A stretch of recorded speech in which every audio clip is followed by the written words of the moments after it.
Welcome student. Open your textbook page number 59. We are in the topic 9, that is the heat. In the part 2nd, today we are going to learn about the mode of transfer of heat, that is the second part, that is the convection of heat. A respective diagram I have drawn here. Look at this and just learn how the convection takes place. It is also nothing but the mode of transfer of heat.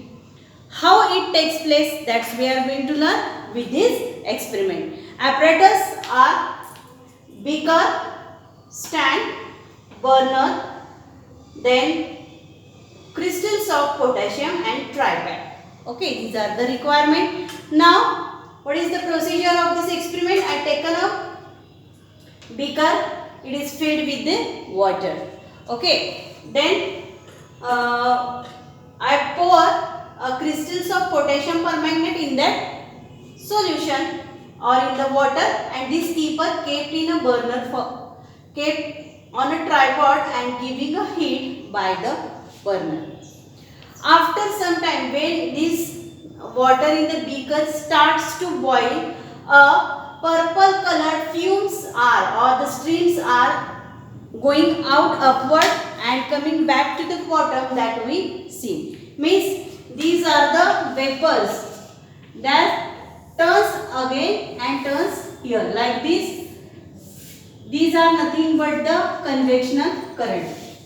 Okay, see, due to the potassium permanganate, these magnesia colored stream can be identified.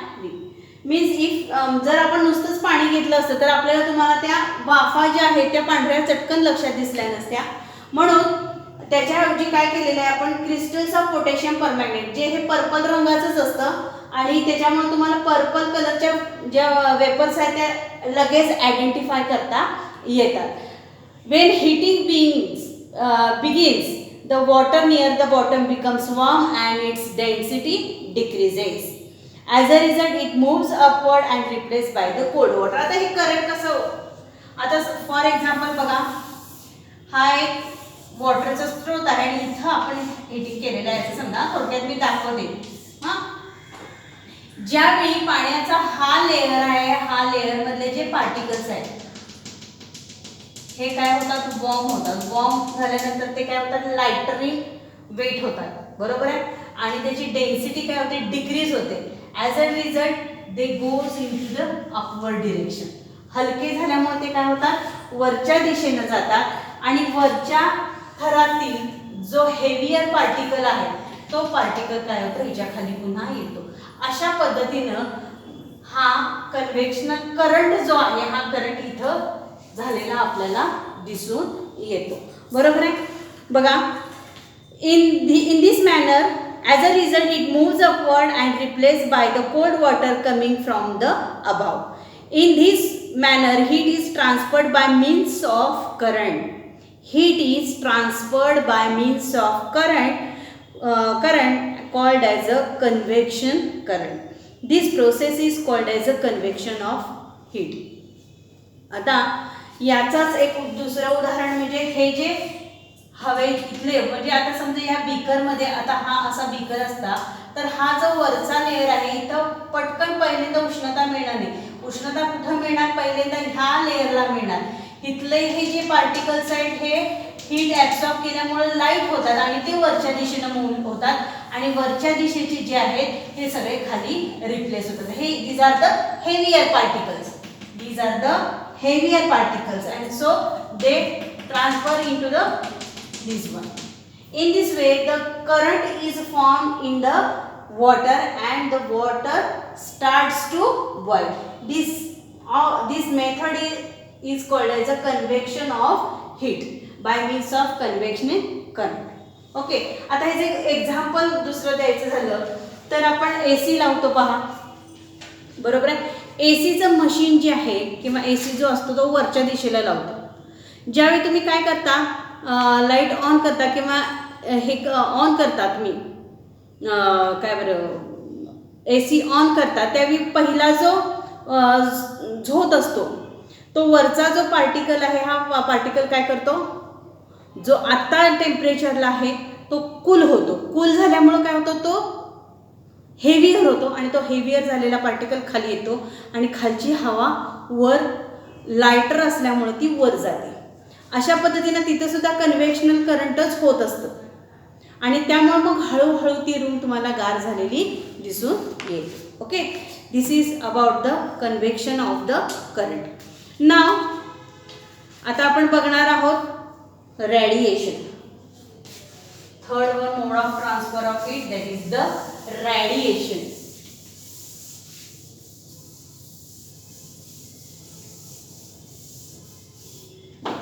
बघा radiation मध्ये काय सांगितलं त्याच्यासाठी पण एक पुन्हा taste tube हे एक एक्सपेरिमेंट तुम्हाला सांगितलेलं आहे.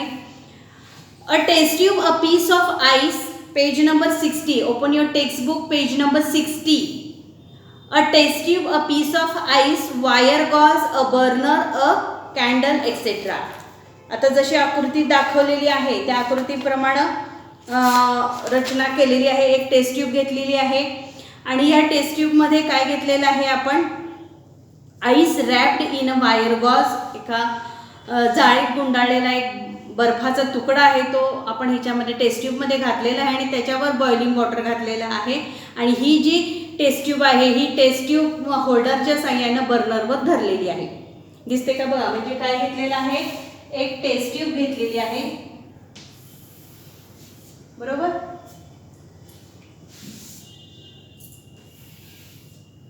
this type of test tube is taken and ice is taken in a wrap. This ice is taken and is completely filled with the water.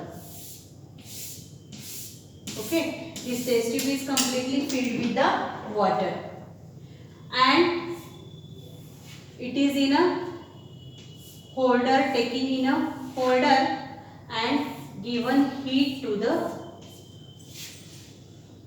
upper part, given heat to the upper part, means here.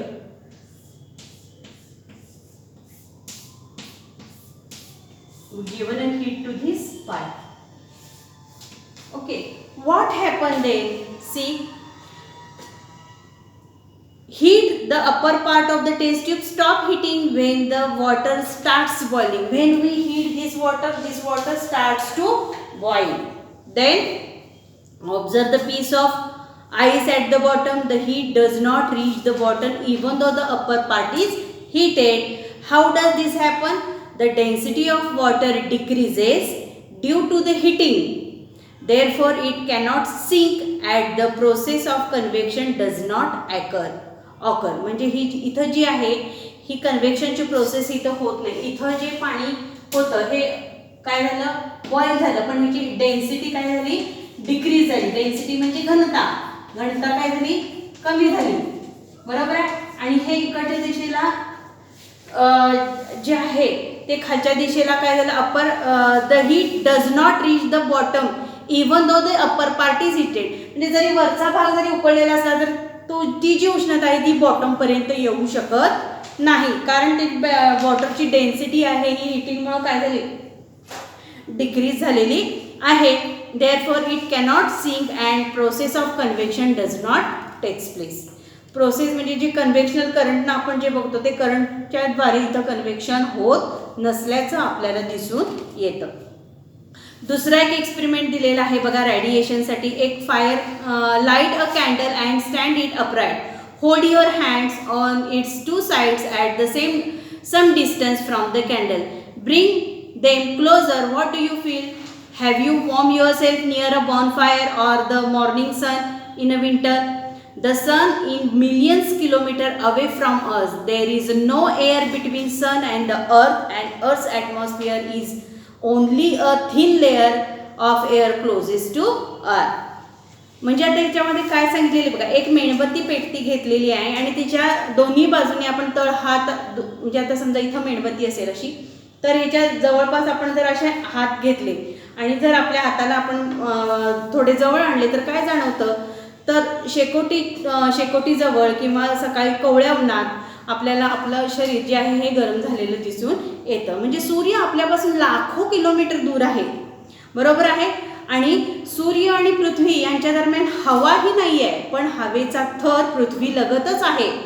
पण ही उष्णता आपल्यापर्यंत आली कशी? तर कोणतेही माध्यम नसताना. म्हणजे इथं आपल्याला ही समजा ही पृथ्वी आहे आणि हा सूर्य आहे, बरोबर आहे. एक लक्षात घ्या, ही पृथ्वी आहे, बरोबर, आणि हा सूर्य आहे. तर सूर्यापासून पृथ्वीपर्यंत जी किरणं येतात, ह्या किरणं पोचण्याच्या वेळी काय झालेलं आहे, इथं कोणतंही माध्यम नाही, कारण इथं एअरच नाही आहे. एअर काय आहे? नाही आहे. मग इथं माध्यम नसताना ही उष्णता आपल्यापर्यंत येते कशी? तर त्याचंच हे उदाहरण आहे म्हणजे रेडिएशन. आता रेडिएशन म्हणजेच काय होतं बघा, the transfer of heat takes place in this way without a medium. कोणतंही माध्यम नसताना हीटचं ट्रान्सफर होतं, that is called as a radiation. Means radiation is the mode of transfer of heat in the absence of the medium. आणि ह्या मीडियमच्या शिवाय इथं radiation होतं. आता हे रेडिएशन होतं म्हणजेच काय, every warm substances, every warm or heated substances loses heat from all sides, from all sides, and that is the example of the radiation. म्हणजे प्रत्येक जी गरम वस्तू आहे, आपण म्हणू शकतो ज्याच्याकडे हीट आहे, ते आपल्या चारही बाजूने हीट काय करत असते, सोडत असते. आणि त्याच्यामुळे सुद्धा इथं ॲब्सेन्स ऑफ एअर आहे, म्हणजे कोणतंही माध्यम नसताना सुद्धा आपल्याला उष्णतेचं हे संक्रमण होत असतं. यालाच रेडिएशन असं म्हटलेलं आहे. त्यानंतर बघा खाली काय सांगितलंय, a wonder of science, radiation of heat takes place from many object in nature such as a trees, mountains, stones and road. म्हणजे निसर्गातील अनेक वस्तू, उदाहरणार्थ झाडे आहेत, डोंगर आहेत, दगडगोटे आहेत, रस्ते, यांच्यापासून सुद्धा उष्णतेचं प्रारण हे होत असतं. A camera has been developed which uses this radiation to make our surrounding visible at night. याच प्रारणाचा वापर करून रात्रीच्या वेळी आजूबाजूच्या परिसरात आपल्याला दिसू शकते असा कॅमेरा विकसित झालेला आहे. It is the science technology. It is called as a infrared camera. यालाच काय म्हटलेलं आहे, अवरक्त कॅमेरा. इन्फ्रारेड म्हणजे काय, अवरक्त कॅमेरा असं म्हटलेलं आहे. Using this camera it is possible to keep a watch on the movements of the enemy during the night. म्हणजे अशा कॅमेऱ्याचा वापर करून रात्रीच्या वेळेसुद्धा शत्रूंच्या हालचालींवर आपल्याला लक्ष ठेवता येते. Okay. When heat rays falls on an object, a part of heat is absorbed by the object and part of heat is reflected. The ability of the substance to absorb heat radiation depends upon its color and also its intrinsic properties. Intrinsic म्हणजे अंगीभूत असलेल्या properties वर अवलंबून असते. आता बघा काय सांगितलेलं आहे, when heat rays falls on the object, एखाद्या वस्तूवर ज्यावेळी उष्णतेची किरणं पडतात किंवा उष्णता त्या वस्तूकडं शोषली जाते, त्यातली काही उष्णता तो पदार्थ स्वतः ॲब्सॉर्ब करून घेतो, तर काही भाग उष्णतेचा काय करतो, तो रिफ्लेक्ट करून टाकतो. काय करून टाकतो, रिफ्लेक्ट करून टाकतो. आणि एखाद्या पदार्थाची उष्णतेची प्रारणे म्हणजे शोषून घेण्याची जी क्षमता आहे त्याच्या अंगीकृत असलेल्या गुणधर्मांच्यावर अवलंबून असते. बघा, the ability of the substance to absorb heat radiation is depends upon its color. म्हणजे त्याच्या रंगावर अवलंबून असते आणि त्याच्या अंगीभूत असलेल्या गुणधर्मांच्यावर अवलंबून असते. बरोबर आहे. तर ह्याच्यामध्ये काय सांगितलेलं आहे, तर एक ॲक्टिव्हिटी दिलेली आहे बघा पेज नंबर 61 वर. तर या ह्याच्यामध्ये काय सांगितलेलं आहे की दोन टीन घेतलेले आहेत, सेम साईजचे. तुम्ही कोल्ड्रिंकचे वापरता की नाही टीन, तसे टीन घेतलेले आहेत. एक काळ्या रंगानं रंगवलेला आहे आणि दुसरा पांढऱ्या रंगानं रंगवलेला आहे. दोन्ही टीनमध्ये इक्वल अमाऊंट ऑफ वॉटर घातलेलं आहे आणि ते दोन्ही कडक उन्हामध्ये ठेवलेले आहेत. अशी ती छोटीशी ॲक्टिव्हिटी आहे. आणि प्रत्येकाचं टेम्परेचर पहिल्यांदा काय केलेलं आहे, मेजर केलेलं आहे. म्हणजे उन्हात ठेवण्यापूर्वी त्याचं मेजरमेंट घेतलेलं आहे. आता ते दोन्ही टीन कडक उन्हामध्ये ठेवलेले आहेत. After that what you understand, keep them in the sun for the 2 hours. तासानंतर काय होते. Now measure the temperature of the water in the glasses in the 2 tins. दोन्ही वेगवेगळ्या टीनमध्ये असलेल्या वॉटरचं टेम्परेचर काउंट करायचं. What is the reason for difference in the temperature. वेगवेगळे टेम्परेचर तुम्हाला दिसणार आहे. म्हणजे ब्लॅक जे कलरचं जे हे आहे किंवा आपण जे ब्लॅक कलरनं पेंट केलेला जो टीन आहे त्याच्यामध्ये जास्ती हीट ॲब्सॉर्ब केलेली आहे. Because black colour absorbs more heat than the white colour. आणि म्हणून ब्लॅक कलरचं जे पेंटिंग केलेलं टीन आहे त्याचं टेम्परेचर जास्त दाखवतं आणि व्हाईट जो पेंट केलेला भाग आहे टीनचा त्याच्यामध्ये तुम्हाला कमी टेम्परेचर झालेलं दिसून येतं. This difference in temperature shows us the intrinsic properties of the absorption of heat of that substance. Okay, and last one part in this video, that is the good and bad conductor of the heat. The substance which conducts the heat easily, that are called as a good conductor of the heat, and the substance which do not conduct the heat, that are called as a bad conductor of the heat. That is shown by the examples here. That is the place a steel spoon, copper strip, rod, a diverter from your compass, and a pencil and plastic ruler in a glass beaker. Pour hot water up to 60 to 70 degrees Celsius into the beaker. Wait for a while, then touch the outer end of each object and record your observation. That is the activity given to you. These substances are taken in a big container and you pour a hot water in it. Then after a few minutes take the observation which substances are heated and which substances are less heated. That the record you have to done here. Okay, in this way we complete the good conductor and bad conductor of heat section here. In the next part of the video we will learn about the expansion and contraction of a solid substances due to heat. Okay, till then, good day.